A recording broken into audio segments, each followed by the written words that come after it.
Assalamualaikum warahmatullahi wabarakatuh. Selamat pagi anak-anak semuanya. Bagaimana kabar kalian sekeluarga hari ini? Alhamdulillah, pada hari ini kita bisa bertemu kembali dalam keadaan sehat walafiat, dan semoga kita semua mendapatkan keselamatan dan perlindungan dari Allah Subhanahu wa ta'ala. Amin. Pada kali ini kita akan mempelajari tema 8 peristiwa alam dengan subtema 2 kemarau atau musim kemarau. Sebelum kita mulai, marilah kita awali dulu dengan bacaan basmalah bersama-sama.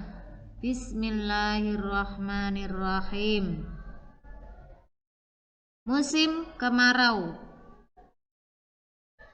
Negara kita, Indonesia, mempunyai 2 musim, yaitu musim hujan dan musim kemarau. Tanda-tanda musim kemarau. Coba lihat gambar yang ada pada layar. Langit cerah, udara panas. Matahari bersinar terang. Sinar matahari berwarna jingga jika hari semakin sore. Jika malam hari tampak bulan dan bintang. Kemarau yang panjang itu bisa menyebabkan kekeringan, sehingga persediaan air sangat sedikit. Oleh karena itu, kita harus menghemat air. Coba perhatikan gambar tersebut.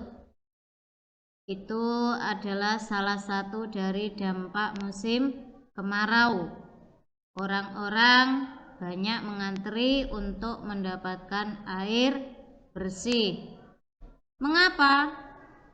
Karena jarang sekali turun hujan, persediaan air sedikit, sehingga udara terasa panas, tanah kering dan tandus, tidak bisa ditanami. Banyak tanaman yang meranggas, maksudnya menggugurkan daun-daunnya.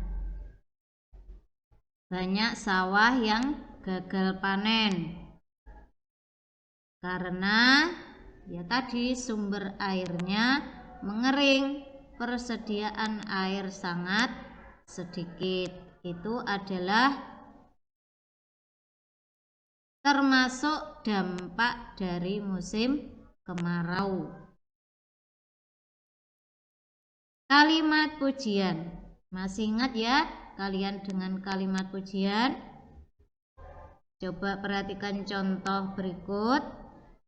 Kamu pandai sekali main tapak gunung.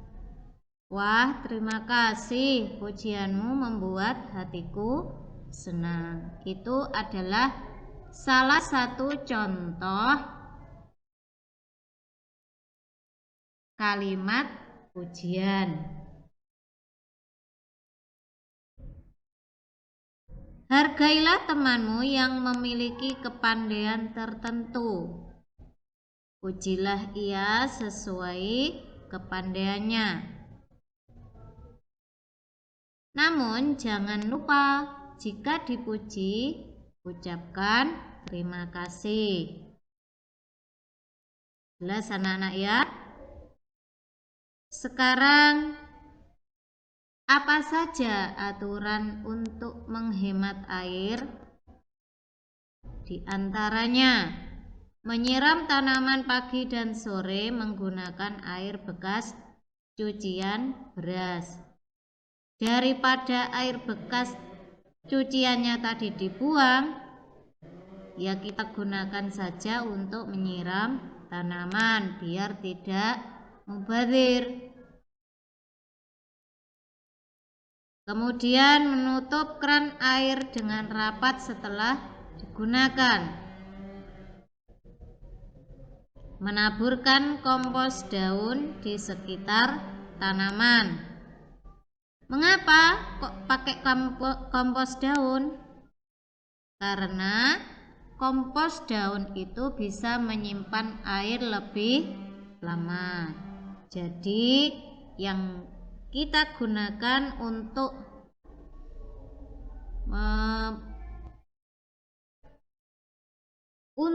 memberi pupuk tanaman, kita pakai kompos daun. Kemudian mematikan keran saat menyabuni piring. Setelah itu menyiram jalan berdebu menggunakan air bekas cucian baju. Daripada dibuang, kita gunakan untuk menyiram jalan yang berdebu. Itu tadi macam-macam aturan menghemat air.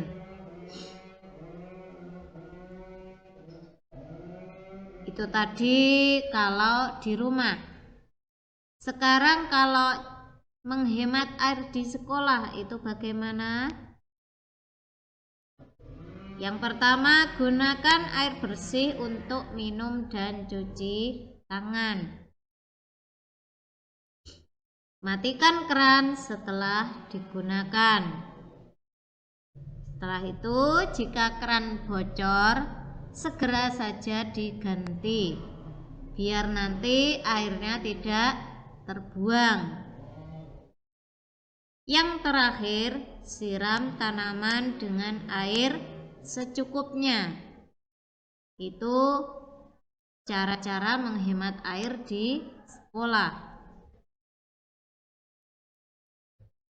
Berlatih menari.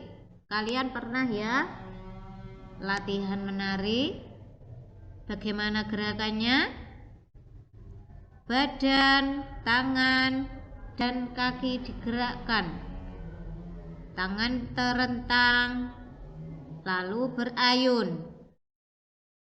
Kaki meloncat ke kanan dan ke kiri. Gelengkan kepala, putar badan.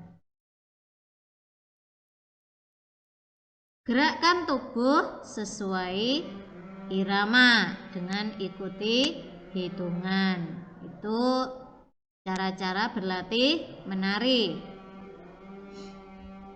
Kemudian kita mencoba menari menirukan gerakan burung. Bagaimana gerakannya? Seperti pada gambar tersebut. Rentangkan tangan bagaikan sayap burung. Kemudian ayunkan ke atas dan ke bawah. Berputar berkeliling seperti lingkaran. Berputar berkeliling seperti lingkaran. Memutar begitu ya. Gelengkan kepala lalu anggukkan. Digeleng-geleng terus dianggukkan seperti burung sedang mencari makan. Jika kita menirukan gerakan kodok, bagaimana? Posisi awal jongkok dulu. Kemudian berdiri dengan tangan membuka di samping telinga. Gerakkan tubuh ke arah kanan dan kiri. Setelah itu melompat ke depan. Ya, itu cara-cara menirukan gerakan kodok. Selanjutnya, ketika musim kemarau, biasanya udara terasa sangat panas. Apa saja yang kita lakukan supaya tidak panas? Nah, seperti pada gambar tersebut, mereka bermain air dengan kaki. Kaki digerak-gerakkan di dalam air. Bahkan ada yang bermain sambil menyiramkan air ke badan. seperti mandi itu ya, disiram-siramkan ke badan. Badan terasa segar, tidak kepanasan, karena tadi bermain di air sambil menyiramkan ke badannya, sehingga badannya tidak kepanasan. Seperti kalian ya, kalau panas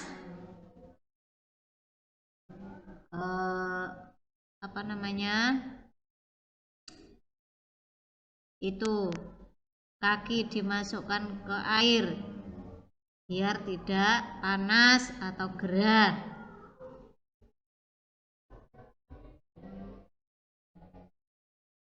Sekarang kita coba berlatih menemukan kalimat pujian pada sebuah tulisan.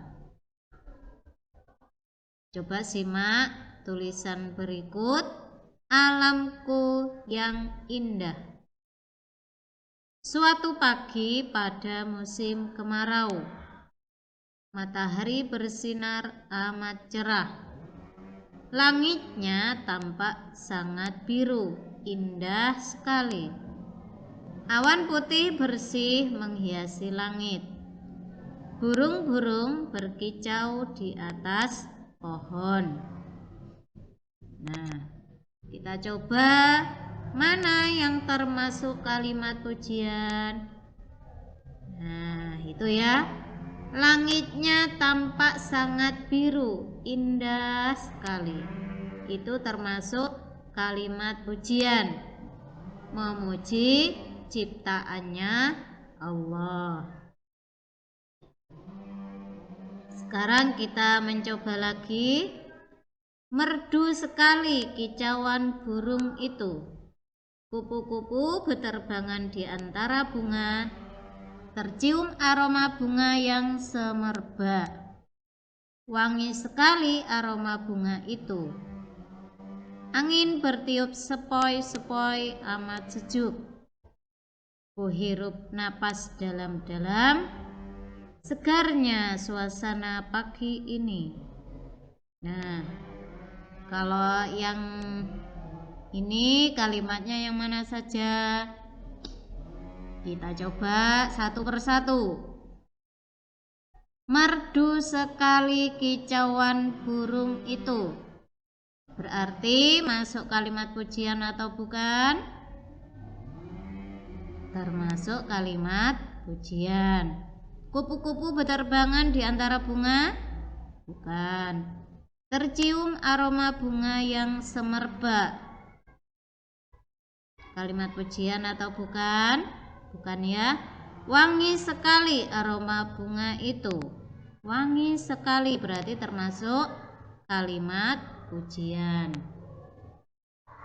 Angin bertiup sepoi-sepoi amat sejuk. Bukan ya. Kuhirup napas dalam-dalam. Bukan lagi. Segarnya suasana pagi ini. Bagaimana ini? Ini juga termasuk. Itu cara menemukan kalimat pujian pada sebuah tulisan, cerita atau teks sederhana. Sekarang kita akan mencoba mengukur berat benda dengan menggunakan alat ukur berat tidak baku. Apa saja alat ukur tidak baku itu? Contohnya, penggaris kayu, gantungan baju, buku, dan kelereng. Itu adalah contoh dari alat ukur tidak baku. Ada lagi alat menimbang sederhana. Alat untuk menimbang benda. Ada penggaris kayu, penghapus papan tulis, gula kasti, dan botol plastik berisi air. Caranya bagaimana? Yang atas, gambar yang atas, kita siapkan menggaris kayunya, diletakkan di atas balok. Kemudian kita taruh benda yang akan kita timbang, yang akan kita ukur. Kalau di situ contohnya mengukur berat buku. Memakai apa mengukurnya? Kalau di situ contohnya pakai kelereng. Kita kasih kelereng satu persatu sampai beratnya nanti seimbang. Itu cara mengukur berat benda pakai penggaris kayu. Sedangkan yang bawah memakai gantungan baju. Kita gantungkan ya, gantungan bajunya. Kemudian taruh 2 kantong plastik yang transparan. Ditaruh di ujungnya, masing-masing ujung. 1 kantong plastik itu diisi dengan benda yang akan kita ukur. Misalnya kita akan mengukur berat penghapus, misalnya kita taruh di kantong plastik satunya, dan satunya kita kasih lereng. Kita masukkan satu persatu sampai nanti seimbang atau sama, tidak berat sebelah. Ya, itu cara menimbang benda, berat benda. Menimbangnya harus seimbang. Tidak boleh ada yang berat sebelah. Itu salah satu contoh cara mengukur berat benda dengan alat ukur tidak baku. Selanjutnya, coba kalian amati gambar tersebut. Pada gambar tersebut mereka akan bermain oper bola di dalam air. Caranya mereka berdiri berjajar di pinggir sungai. Setelah berdiri berjajar, kemudian berjalan di tempat supaya nanti kalau bermain tidak kaget atau kedinginan gitu ya.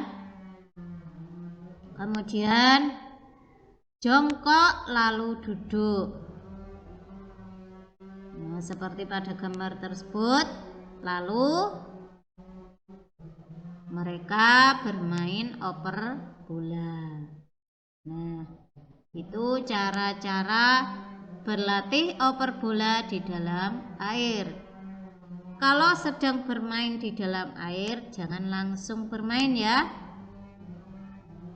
Istilahnya kita harus pemanasan dulu. Berdiri dulu di dalam air, kemudian jalan di tempat ya. Jongkok lalu duduk. Setelah itu boleh langsung bermain. Takutnya nanti kalau langsung bermain itu akan ya mungkin kaget atau kaku begitu ya. Mungkin lama tidak pernah bermain dalam air, tahu-taunya diajak temannya bermain oper bola, badannya tidak kuat.